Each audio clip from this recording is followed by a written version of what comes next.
Alunos, continuando com relação às normas de ensaio em laboratório, vamos falar agora sobre a norma NBR 5738, referente a concreto, procedimento para moldagem e cura de corpos de prova. O objetivo, então, é descrever o procedimento para moldagem e cura dos corpos de prova prismáticos e cilíndricos de concreto. Então, o que nos fala lá na norma, né?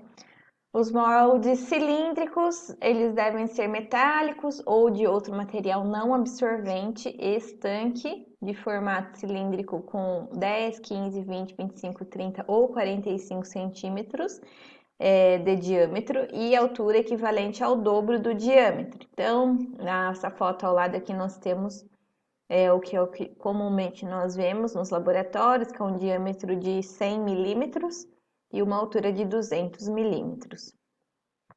Para os moldes prismáticos, também, né, ele nos fala que podem ser moldes metálicos ou de outro material não absorvente e estanque, de formato retangular, conforme a tabela 1. Então, lá na norma ele nos dá as informações com relação à dimensão básica, 100, 150, 250, 450 e o comprimento. Então, para 100, 350 e o vão de ensaio em milímetros para cada um dessas correspondências. Aí também nos fala nessa norma alguns cuidados. Se as juntas dos moldes não forem estanques, utilizar material para vedar as aberturas para evitar a perda de água. Então, muitas vezes, este fundo aqui, ele não é bem vedado e acaba que quando nós colocamos o concreto aqui, a água do traço escorre tudo aqui por baixo. Então, afeta aí as características do concreto ensaiado. Então, tem que verificar se ele realmente está estanque e se não, colocar algum material para que possa ser vedado sem que seja alterada a característica do concreto. Aí tem a haste de adensamento, deve ser de aço com superfície lisa, com dimensões de 600 a 800 milímetros de comprimento e diâmetro de 16 milímetros. Então, são informações dos equipamentos aí a serem utilizados. Existem duas classes de vibradores que podem ser utilizados nesse ensaio. Então, vibradores internos, que são comumente vistos nas obras, né? Podem ser de eixo rígido ou flexível e devem ser acionados por um motor elétrico e a frequência não pode ser inferior a 100 Hz, que equivale a 6.000 vibrações por minuto. Também pode ser diâmetro de agulha, deve ser no mínimo 19 milímetros e no máximo 1/4 do diâmetro interno do molde cilíndrico. Então, para nós utilizarmos então este vibrador, ele não pode ser superior a 1/4 do diâmetro interno do molde. Então, se o molde tem aqui, ó, conforme esse outro slide, 100 milímetros, né? Ele não pode ser superior a 1/4 disso. E para os prismáticos, ele não pode ser superior a 1/3 da aresta interna. Então, atenção para essas informações. Existe também o vibrador externo, ele deve ter frequência de no mínimo 50 Hz, que é 3.000 vibrações por minuto, e deve possuir dispositivo que permita a fixação do molde, né? Nem sempre ele tem umas fixações para os moldes, mas a norma nos pede para que tenha essa fixação. Aí, como que nós fazemos a escolha do método de adensamento? Nessa norma, ela especifica: a escolha do método de adensamento deve ser feita em função do abatimento. Então, como nós fizemos o abatimento no ensaio anterior, ele nos vai dar a informação de qual pode ser o método de adensamento. Então, se o abatimento for entre 10 e 50, então ele deve ser um método de adensamento mecânico. Então, se ele for entre 50 a 160, ele pode ser tanto faz mecânico ou manual. E para abatimentos entre 160 até 220, ele deve ser manual, tá? Então vejam que quanto maior o abatimento, né, ele pede para que seja feito manualmente, e menor o abatimento ele pode ser feito através de forma mecânica, tá bom? Geralmente ele cai nessa classe aqui, ou um ou outro, tá? Nos nossos ensaios de laboratório. Para o concreto autoadensável, deve ser dispensada essa etapa. Procedimento, como deve ser feito.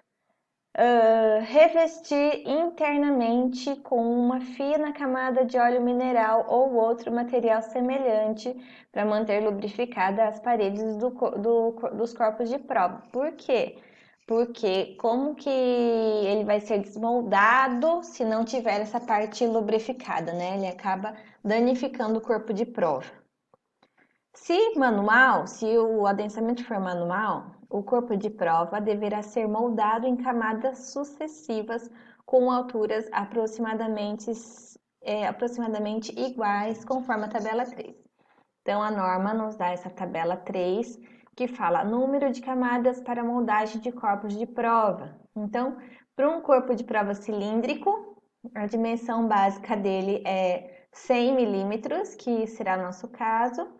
O número de camadas em função do tipo de adensamento. Se for mecânico, quem for fazer o ensaio com o vibrador mecânico, nós preenchemos todo o corpo de prova em uma camada só. E para quem for fazer manualmente, são 2 camadas. Qual que é o número de golpes para adensamento manual? 12, certo? E aí vai modificando conforme o diâmetro, a dimensão aqui do corpo de prova, né? Se for um prismático, por exemplo, de 100, né? Aí então ele vai ser manual uma camada, manual e 75 golpes, né? Ou uma camada também através do mecânico. Se for de 250, então são 3 camadas no manual e 200 golpes. Então, depende do tipo de corpo de prova que você vai utilizar no ensaio. 3. Assegurar uma distribuição simétrica com a haste em movimento circular. Então, se nós formos fazer o ensaio manualmente, ele tem que ter uma distribuição simétrica e a haste deve ser distribuída, esses 12 golpes, em movimentos circulares. Aqui, né? 12 golpes cada, se for manual. A primeira camada deve ser totalmente atravessada, evitando-se golpear a base do molde. Então, quando a gente estiver fazendo ensaio, essa haste não pode tocar lá no fundo. Então, ela deve ser totalmente atravessada, mas sem tocar lá na base dele. As camadas seguintes também devem ser adensadas em toda a sua espessura, fazendo com que a haste penetre cerca de 20 milímetros na camada anterior. Diferente do slump test, que nós não podíamos adensar a camada anteriormente adensada, né? Neste ensaio, ele nos permite que a gente entre numa espessura de 20 milímetros, 2 centímetros, na camada anterior, para fazer o adensamento. A última camada deve ser moldada com quantidade em excesso de concreto, então ela tem que ter concreto a mais, de forma, ao ser adensada, complete todo o volume do molde e seja possível proceder o seu rasamento, eliminando o material em excesso. Então, se essa camada, segunda camada de concreto ficar abaixo, né, acaba que quando a gente adensa, ela desce mais ainda. Então, não é esse o intuito do ensaio. Então, a gente tem que acrescentar concreto a mais para que quando nós fizermos o adensamento, ainda assim sobre um pouco de concreto na parte superior para que seja feito o rasamento aí dos corpos de prova.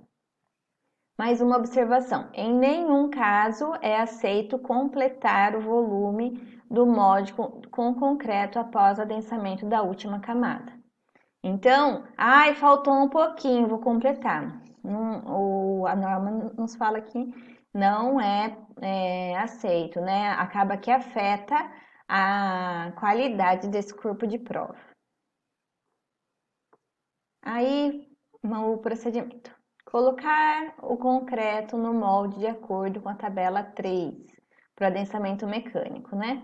Então, voltando àquela tabela 3, se nós formos, vamos voltar aqui na tabela 3, para adensamento mecânico, um corpo de prova de 100 milímetros, em uma camada só, deve ser feito seu preenchimento. Então, antes de iniciar a vibração de cada camada, o molde deve conter a quantidade total de concreto correspondente a essa camada. No caso, uma camada só, então ele deve estar completo. Somente quando o adensamento for realizado por vibração interna, o concreto da última camada deve ser colocado de modo que sua superfície fique no máximo 5 milímetros abaixo da altura do molde, preenchendo totalmente o molde com concreto ao vibrar. Então, é diferente do outro, né? Ele dá a possibilidade de o concreto ficar 5 milímetros abaixo do molde. Aí ele nos dá mais uma informação. Para corpos de prova prismáticos, o elemento vibrante deve ser introduzido em direção perpendicular. Então, ele tem que ser colocado na perpendicular, não na vertical, né? Como nos corpos de prova cilíndricos, evitando vibrar o centro do corpo de prova. Ao adensar a camada inferior, evitar que o vibrador toque as paredes laterais ou sua base. Então, é importante que ele não toque as paredes laterais do molde. Ao adensar a segunda camada, o vibrador pode penetrar aproximadamente 20 milímetros da camada anterior, no caso de corpos de prova que tenham mais de uma camada. A retirada do vibrador deve ser realizada com todo o cuidado possível, com ele em funcionamento. Então, não vou desligar ele lá dentro. Ele ainda funcionando, vou retirando ele, evitando que fiquem vazios em cada local de inserção na massa do concreto adensado. Após o adensamento de cada camada, bater levemente na face externa do molde até o fechamento dos vazios deixado pelo elemento. O vibrador deve adensar pelo tempo suficiente para que o concreto apresente superfície lisa e brilhante. Então, nós mantemos ele vibrando de forma que a parte superior apresente superfície lisa e brilhante. O rasamento. Independente do método de adensamento utilizado, após o adensamento da última camada, deve ser feito o rasamento da superfície com uma borda do molde, empregando para isso uma régua metálica ou uma colher de pedreiro. Então, temos que fazer o rasamento dos corpos de prova em todas as superfícies. Como nós vamos identificar os corpos de prova? Então, todos os corpos de prova devem ser identificados. Número dos corpos de prova: 1, 2, 3, 4, 5. A data da moldagem, identificação do grupo de trabalho. Bom, da cura eu vou falar no próximo vídeo, que daí eu tenho mais algumas informações para passar para vocês, tá bom? Eu continuo a parte 2 da norma 5738.